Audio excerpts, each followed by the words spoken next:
La réflexion, on l'avait eue en 2010. On devait le faire déjà sur un bâtiment.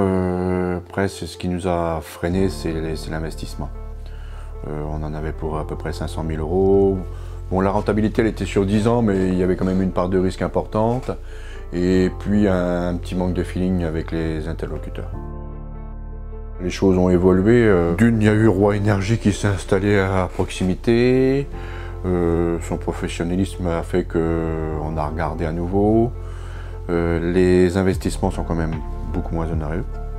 Là, sur notre projet, on est à 90 000 €.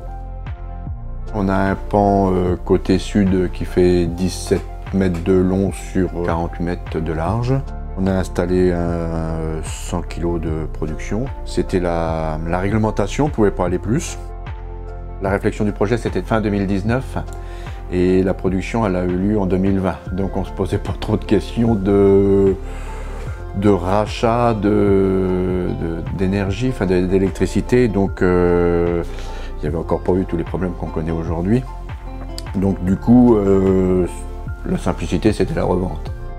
Sur le bâtiment, on a encore de la place. Alors on a encore la place à produire encore 100 kg. Donc peut-être qu'il y aura du rachat, peut-être qu'on produira pour nous. La seule petite chose pour le moment dans le rachat, enfin dans l'autoconsommation, pardon, c'est qu'est-ce qu'on fait du surplus. Voilà, et ça, faut peut-être le laisser à l'EDF où le tarif proposé est très très faible de rachat. En termes de suivi, ce qui était quand même important, parce que mettre des panneaux photovoltaïques, un onduleur et puis produire, c'est très bien, mais c'est quelque chose qui s'inscrit sur le long terme.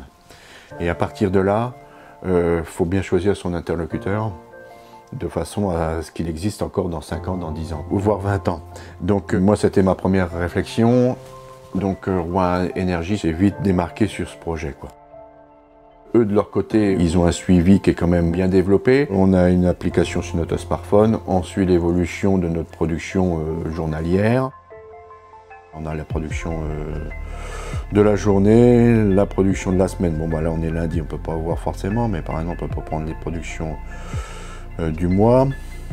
Donc là, c'est tous les jours du mois qui sont répertoriés. On peut prendre l'année.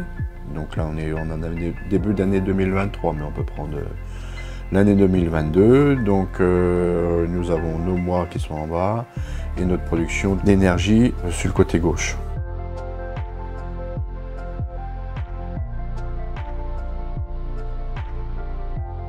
Quand il y a un problème, ils nous envoient un SMS. Donc ils nous demandent soit d'aller à notre centrale, voir si les voyants sont allumés. Et puis après, on communique avec eux. Et puis après, ils sont réactifs. Dans les 3 jours, ils sont passés sur l'installation. Voilà. Donc ça, c'est un paramètre très important. Parce que moi, mon métier, c'est agriculteur. Et j'ai pas toujours le réflexe et le temps de regarder l'application, voir ce que ça produit, si ça fonctionne et tout, quoi.